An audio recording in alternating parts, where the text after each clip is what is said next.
This show is all about interviewing interesting people and learning. He has sat with spies and enemies of our country. Joe Navarro is a former FBI agent turned world-renowned body language expert.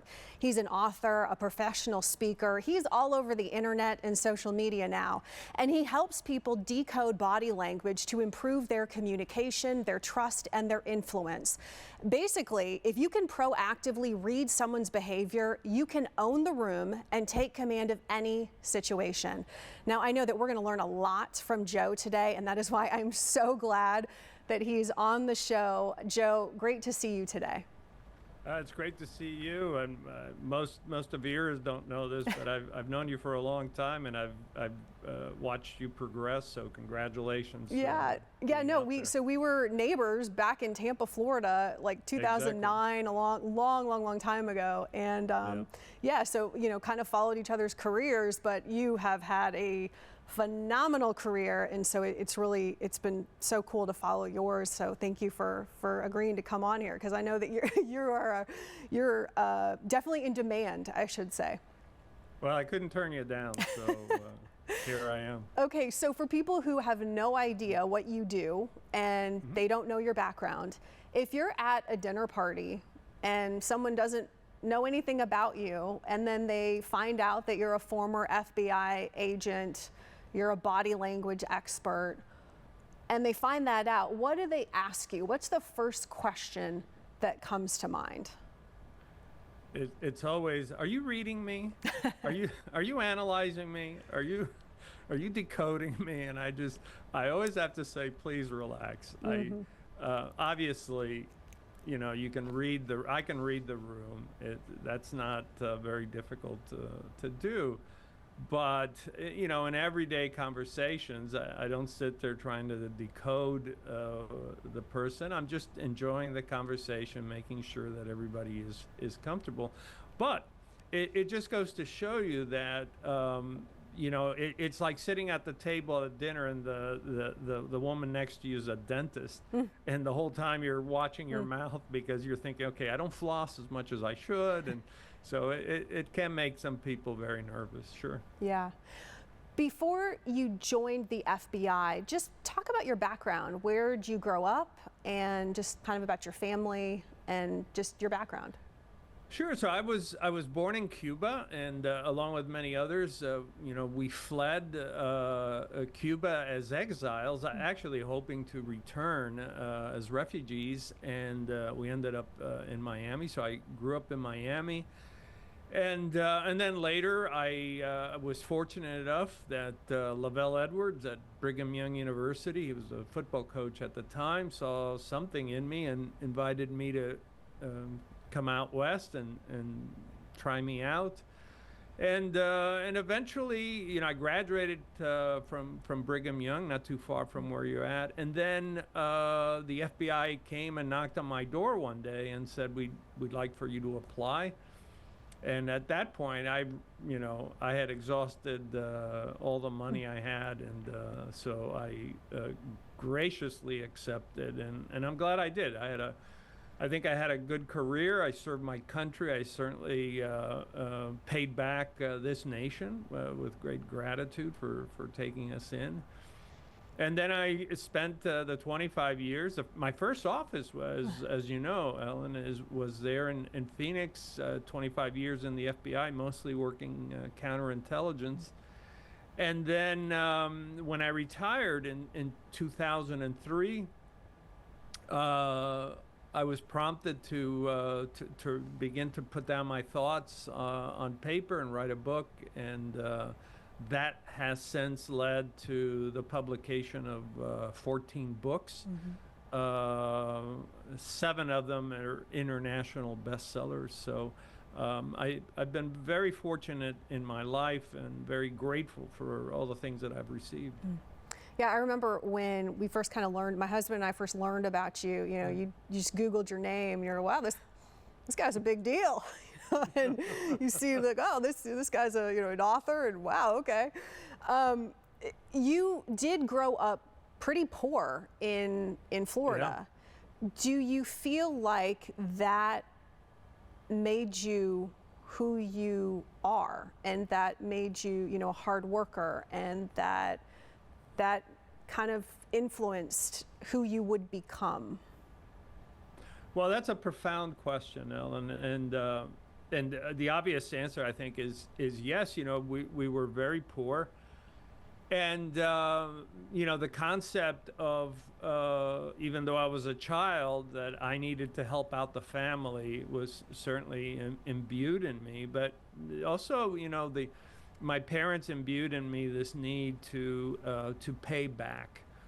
And I think that's one of the reasons why I went into government service. And you know, you know, when you don't have money, when you're poor, you actually don't really know you're poor. You know, you basically you go by, you know, am I happy? Do I have friends? And things like that. And I think one of the things that actually shaped me, which looking back on it is remarkable, we were so poor that we couldn't afford books or magazines. So I would go around and look at what people had thrown away. And you'd say, well, what's the benefit of that? The benefit of that was that it didn't narrow down the things that I read. I read popular mechanics. I read law books at the age of 9 and 10 that had been thrown away by an attorney that lived a couple of blocks down. I read books and magazines in a variety of areas that I would have never been interested in if I had just been in a school setting. So I think it opened my eyes to a lot of things, and it's certainly something that I look back on, and I tell myself, yes, there was a benefit from all of that, and it certainly shaped me. Yeah. Why do you think you were a good candidate for the FBI? Because the FBI, it's my understanding that they came to you and encouraged you to apply. Well, you know, it's one of these things where they will have professors at various universities looking for candidates for whatever it is that they're looking for. NSA, National Security Agency, does it, the FBI does it, and so forth. And I suspect along the way somebody said, hey, we have an individual here who, you know, they never told me specifically what they were looking for. I know that when I was 17, I already had my pilot's license that I had gotten on my own. I had studied judo. I don't know if any of that I spoke several languages. So I don't know if any of that was helpful. But you know, obviously somebody was looking for talent, and I am forever grateful, even though I don't know who that person was. Wow. Now, even though they encouraged you to apply, you still had to get in. Yeah. You know, one thing is filling out the paperwork, which takes quite a while, and another thing is, okay, now you have to go through the background checks, you have to go through the physical, and then obviously you're invited to go to the FBI Academy, and then you have to graduate from that, and you know, it's tough because the Bureau manages to take probably the first year of law school, criminal law, criminal procedure, and they teach it to you in about a month and a half. And it's extraordinary how well they teach you law, along with many other things. So, yeah, you know, we had a small class. We had 22 students, very small class, and only 21 of us actually made it out. Wow. And then from there, you were whittled down to join this elite program within the FBI. Wow. Yeah, you have been reading my background. So within about 7 to 8 years of being tested and vetted in the FBI and so forth, All of a sudden, the FBI in the early 90s came up with a program that at the time was classified, and it was called the Behavioral Analysis Program. And that program was extremely sensitive. And they looked at 12,000 agents that were on board, and they picked 6 of us. And we weren't allowed to tell anybody what we did, where we were going, or anything. And the purpose of the program, even though it was couched under this behavioral concept, was to look at the highest priority cases, including where we suspected that maybe somebody at the CIA had gone rogue and was helping the Russians, or worse, in our case, where we were actually looking at FBI agents who had been compromised, and see what is the most effective way to investigate these cases, and to study everything we could, including their psychology, and of course my area of expertise, which was body language and interviewing, so that when we did come face to face with these individuals, then we could do what we were supposed to do most efficiently. And that program was classified for 15 years because of the sensitivity of the work we were doing. We weren't even allowed to meet at headquarters. We had to meet everywhere but Washington, D.C. That's how sensitive this project was. So with this project, who were some of the people, if you can talk about the bad people that you were investigating, or someone that you busted that was not a good person? Well, I mean, we some of the people in our unit, in this very special unit, looked at the Unabomber, Ted Kaczynski. I didn't get involved in that. They did.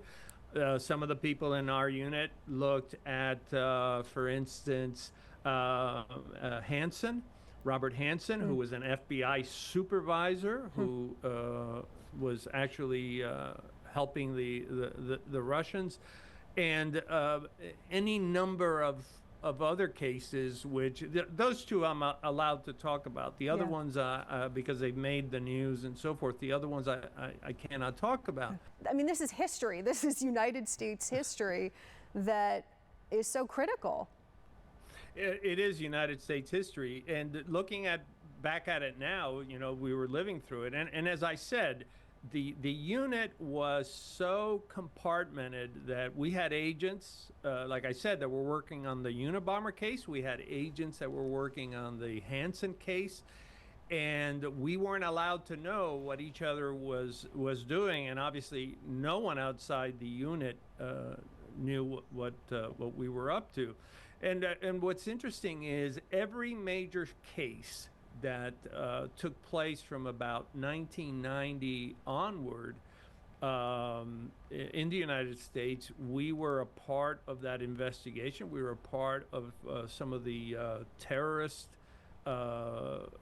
investigations, and we were often called upon to assist with with other services, because we in fact were the only unit in the counterintelligence arena that was looking at behavioral assessment and using psychology and all these other techniques. So our caseload was high, and obviously the threats, as I often say, any nation, any city can deal with a bank robbery or your everyday crime. But espionage is one of those things that can leave a nation totally debilitated. Imagine somebody selling our nuclear secrets or our capabilities with some of our aircraft or other technical means. It can really change the balance of power, and in fact it did when the Soviet Union acquired the nuclear capability that they did by stealing it from the United States. So espionage is one of those things that is not often talked about, but it's one of those things that we really have to be very careful with, because it can really change the balance of power between nation states. And you've spoken about a guy, Rodrik Ramsey, that Yes. you were involved in arresting. Can you talk a little bit about that case and why it was a significant case in our history? Well, that's one case I can talk about. One, because the Bureau has authorized me to talk about it, and secondly, because it is and was and remains the most damaging espionage case in American history. And I say that because this was the only case in our history where the nuclear go codes were compromised. That is as serious an event as it gets. And it all started, oddly enough, for me in Tampa, Florida, actually not too far from where you and I used to live, where we were notified that a man had been arrested in Germany and that we needed to go and talk to Rodrik Ramsey, who lived near the Tampa airport, and see if he knew anything. And I went out to talk to him, thinking of him as a potential witness or somebody that could help us. And while I was talking to him, I said, hey, a man by the name of Clyde Lee Conrad was arrested in Germany. And as I mentioned the name Clyde Lee Conrad, he was smoking a cigarette, and his cigarette shook, like my pencil is shaking. And I thought, well, that was really weird.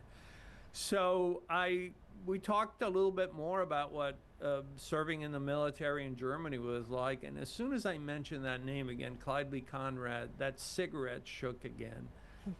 And believe it or not, those two behaviors led to continued conversations with Ramsey, 42 in total. They were, he knew who I was and he agreed to them. But it led to a 10-year investigation. It led to the arrest of 8 individuals around the world. The espionage that these guys had conducted was so bad. General Otis testified that had hostilities broken out, the defeat of the West would have been assured. That is the most frightening thing I have ever seen or heard coming from a general officer as to how much damage these individuals did. And that led to a 10-year investigation. Wow. And so just because you were in tune with someone's body language, that helped eventually get this guy. Eventually, obviously you can't convict somebody on a shaking cigarette, but what it let me know is that the mention of this co-conspirator or this individual, something nefarious had to be going on. This person, Rod Ramsey, that I was talking to, had to know something, and that led to another interview and another interview, and in the end, 42 in all. And as you know, it was tried in Tampa, and it was just a devastating case of the amount of damage, because it put Germany in peril, and our 250,000 troops that we had there at the time. It put all of Western Europe, England, just a devastating case. What do you think motivates someone to become a spy? Is it money? Is it love of their country? Is it what makes them want to, do that kind of work? Because there's a lot at risk if you get caught. Oh yeah, if you get caught, that's a great question. If we were in the 1930s and 40s, I would say ideology. Most of the espionage cases, like the The people that helped the Russians steal the American atomic secrets, it was all ideology. They were communists. They loved communism. They loved the concept of it. I think beginning in the 70s, what we began to see was just greed, the love of money. They were in it for the money. It was many times they thought it would be a quick way to make money. We had soldiers stationed all over the world, and unfortunately, with with no inhibition, sometimes they would take a document, walk it down to the foreign embassy of the Russia or East Germany, and literally walk in the door and try to sell it. So for monetary reasons, there's some ideology. Some of it has to do with the fact that we've seen this with, for instance, with Russians who have come to live in the United States and then want to help out their former country, or with the Chinese, the same thing.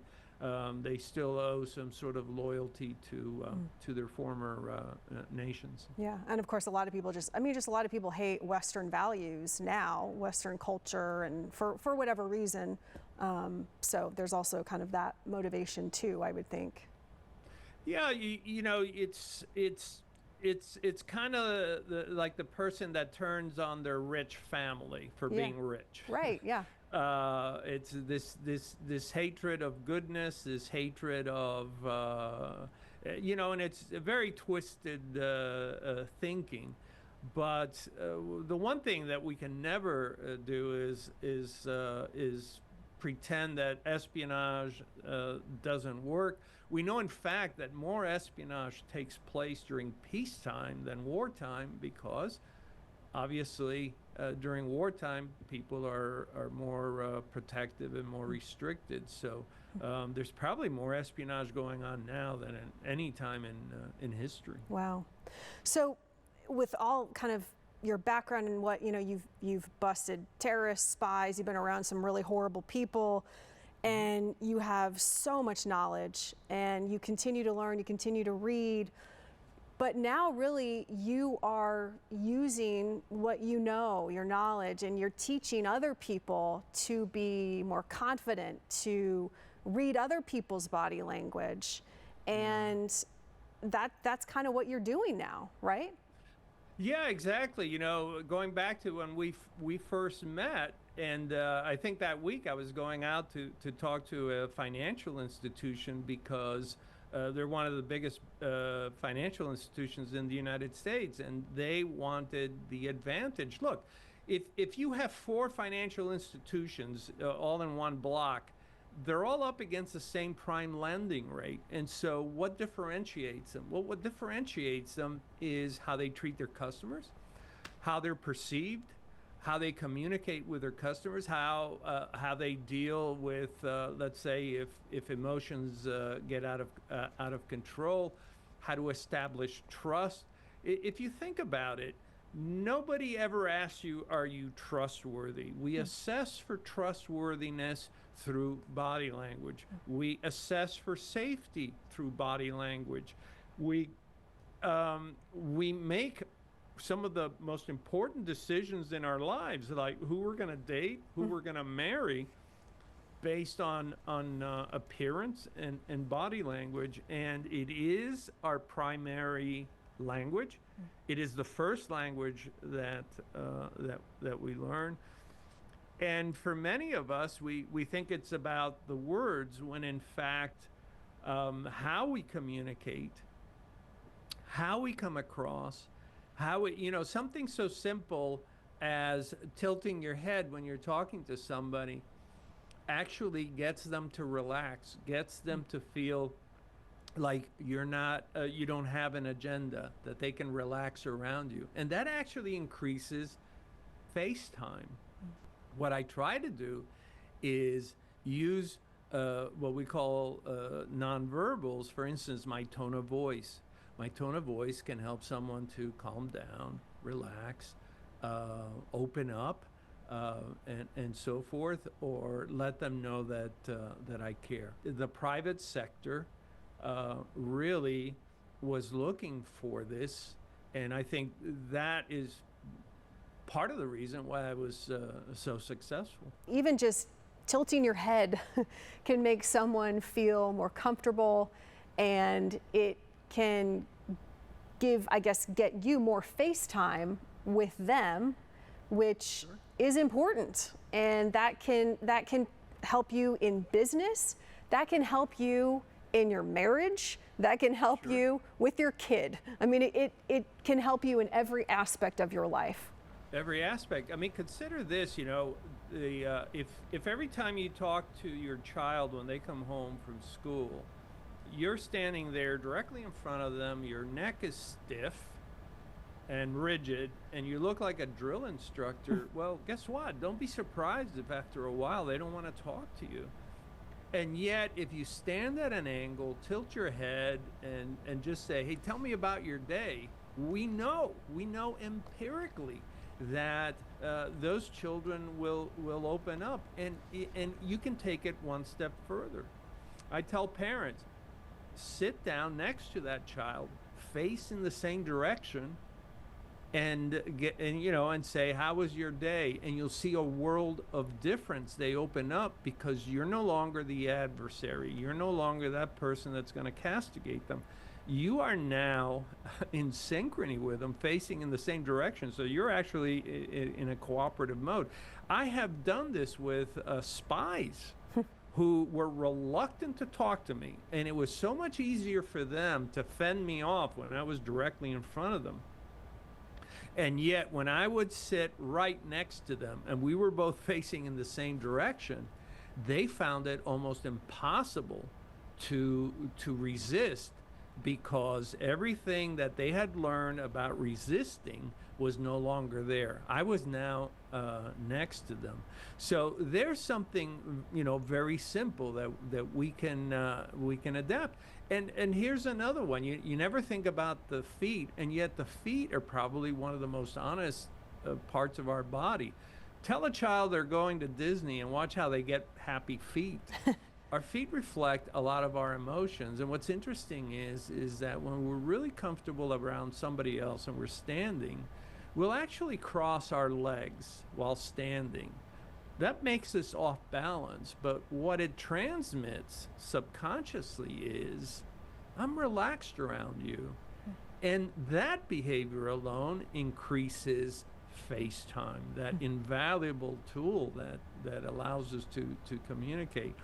So it's our whole body is transmitting, and it does it both consciously and subconsciously. And you have said too that you believe that someone can be taught confidence, or to be more confident. Yeah, confidence is one of those things which is a lot of people misunderstand it. What I ask people to do is say, don't tell yourself that just putting on a suit and all of a sudden you're going to be confident that it's going to happen. What I say is, start with something small. Be confident about something. And I don't care if you're confident in how you walk your dog or how you ride a horse.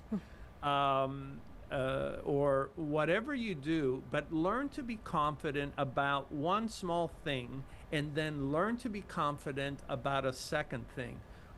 What confidence in doing small things does is it aligns the chemistry that we have in us, so your brain actually feels what it is to be confident. When I used to go to the fair in Yuma, Arizona, where they would have the farmers, and everybody would come in and they would be showing off the various farm animals. And you see these little kids with their boots on with so much confidence, and you realize what a great life they're going to have, because just walking around the arena with with your favorite animal or pet or whatever it is, that begins to establish confidence, so that now you understand how you feel when you're able to do this, so that now when you get into a bigger arena, you have something to rely on. And obviously, you know, when I first came into the Bureau, I didn't have a lot of confidence. And so one of the things that I looked around and saw was, these other agents are very confident. Well, what do they look like?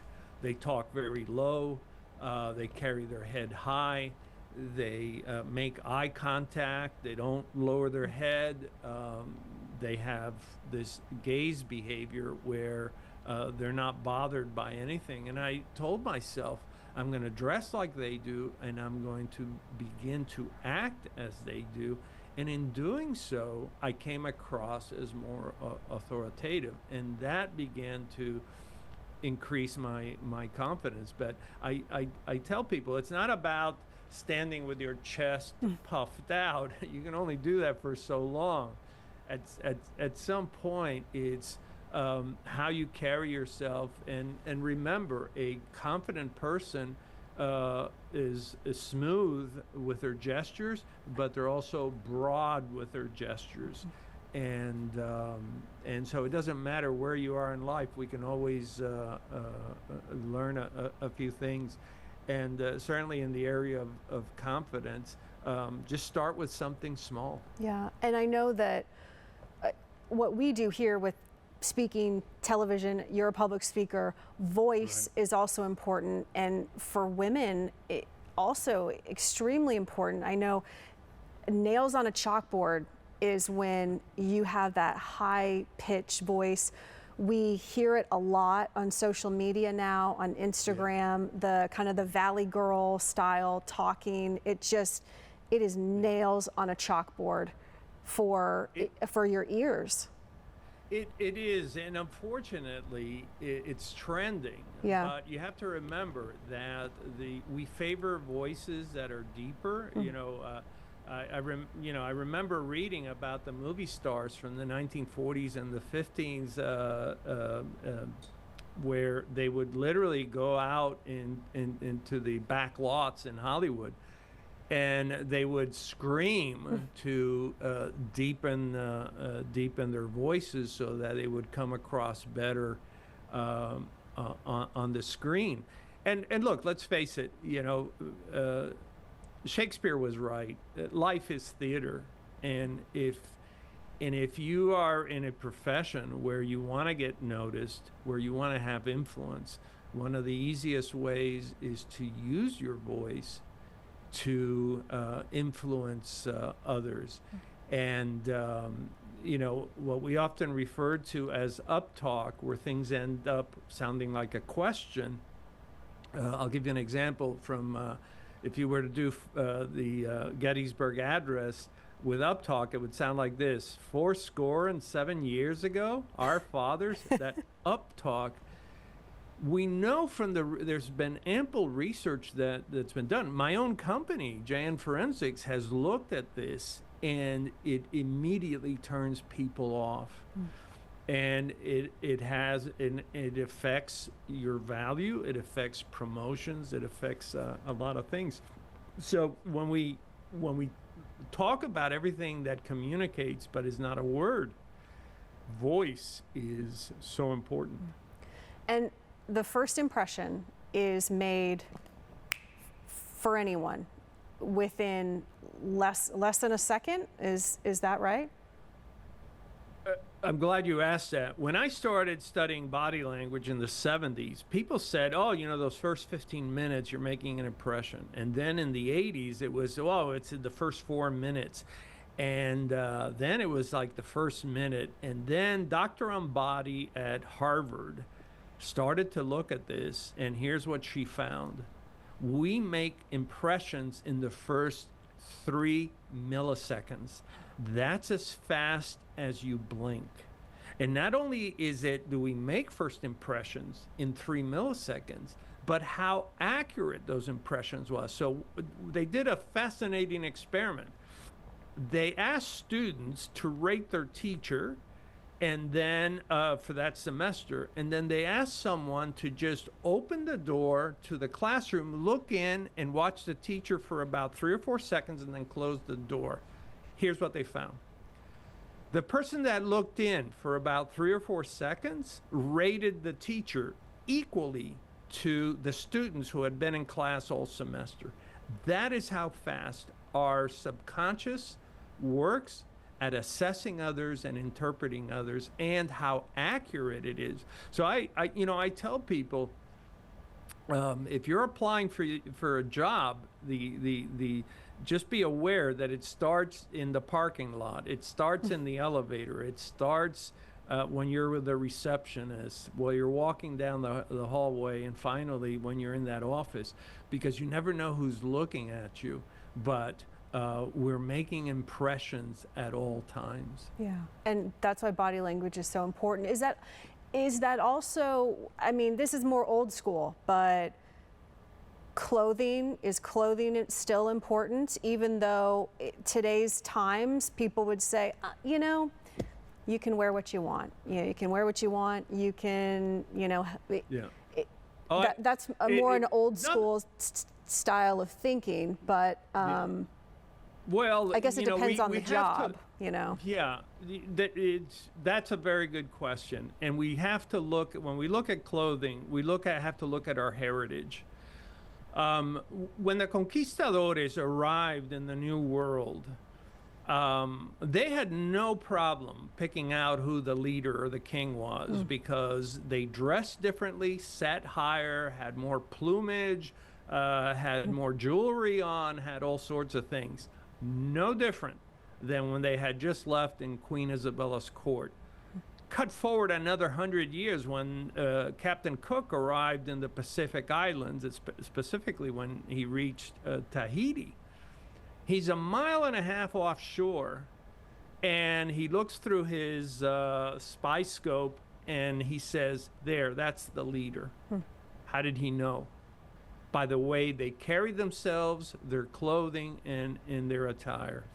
Anthropologists will tell you that in almost every culture studied, clothing matters, and that there's clothing that says, hey, I'm just tagging along, and there is clothing that is of higher status, that signals that I am someone that you need to pay attention to, because I'm either in a leadership position, you see this with generals and so forth, or because of my status as somebody that has fiduciary interests. Wow. Most banks you still go into, you see people dressed up and so forth. Yeah. I don't know where it was, but I think it was, you hear where you want to dress for the job that you want.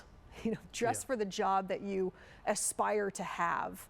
And that's still kind of the case, even though maybe, you're hearing now, it doesn't really matter what you wear. And you were saying that, no, in your DNA, you can still pick out that leader just based on what someone is wearing. Yeah. I hear this all the time. Well, what you wear doesn't matter. Actually, it does, and that's a vacuous statement, void of any authenticity. Because if you look at the research, it does matter. They did an experiment about 7 or 8 years ago, and they took somebody wearing a green sweater and they walked him into various companies, and they said, see if you can get a meeting with the CEO or somebody in management and so forth. And then they looked at the results, and then they took that same person, same sweater, but they put a little logo on the chest from a high-status company. I believe it was just Tommy Hilfiger. And then they walked them in and asked for those requests and favors. The numbers were staggering. With no logo of high status, your chance was 13.9%. If you went in with this higher status symbol, it was around 43%. That is a significant number, and we see this around the world. And look, I was just in a company in New York last week where everybody was in jeans and t-shirts. That's fine. These individuals aren't front-facing. They sit in front of computers and screens all day long. But the fact of the matter is that when you are front-facing and you are meeting clients and you are responsible from a fiduciary standpoint or from a clinical standpoint, there are some things that that we can and should expect from that attire, because once again, we have always assessed for competency, for trustworthiness, for reliability based on our body language. Mm-hmm. With body language, you have talked a lot about that, again, back to your DNA, that we do things, that we react with our hands, we touch our face, we go like this sometimes, we, I sometimes rub my ear a little bit, but this is all body language and it all means something. Yeah, and we know it's universal because we see it in children. In 1974, I studied children who were born blind, and they perform the same body language as somebody who can see. So we know it's, when we talk about it's in our DNA, it's in our DNA. But what you're talking about are these self-soothing behaviors, these adaptive behaviors that we do.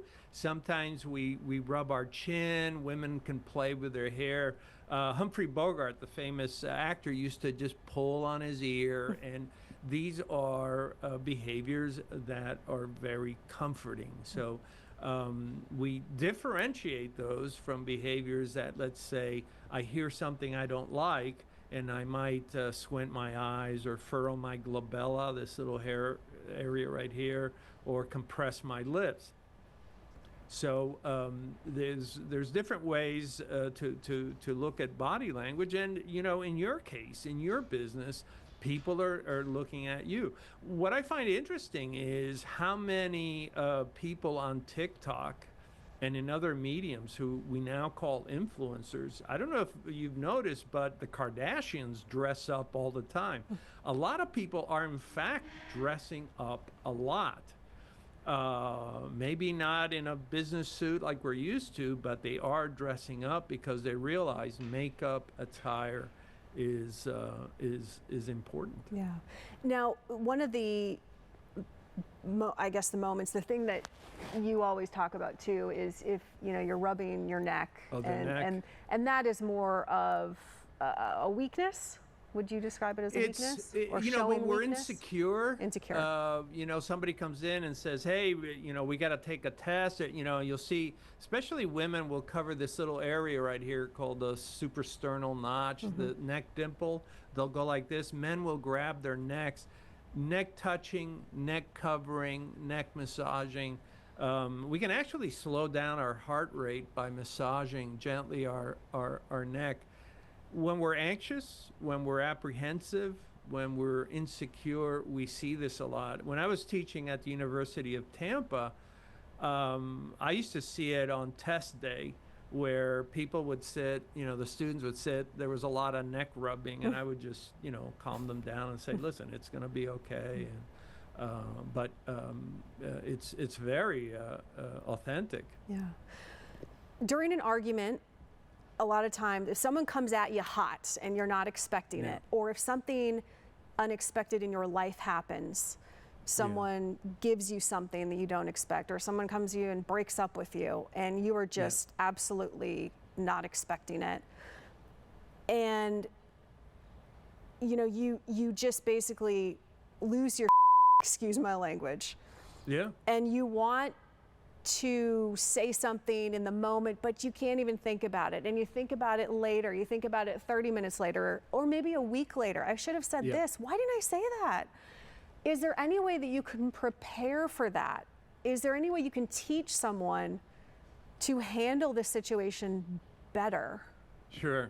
Yeah, we're all going to be hit with emotional hijacking all the time. And you're right. When we're emotionally hijacked, you get in an argument, and then an hour later you remember all the clever lines you should have said.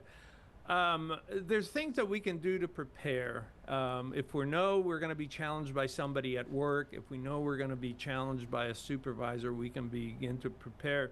The military does that. The military trains you to counterattack in ways that, the average person, it doesn't make sense. Most of us would just cower down, but in the military, you actually charge the people that are firing at you.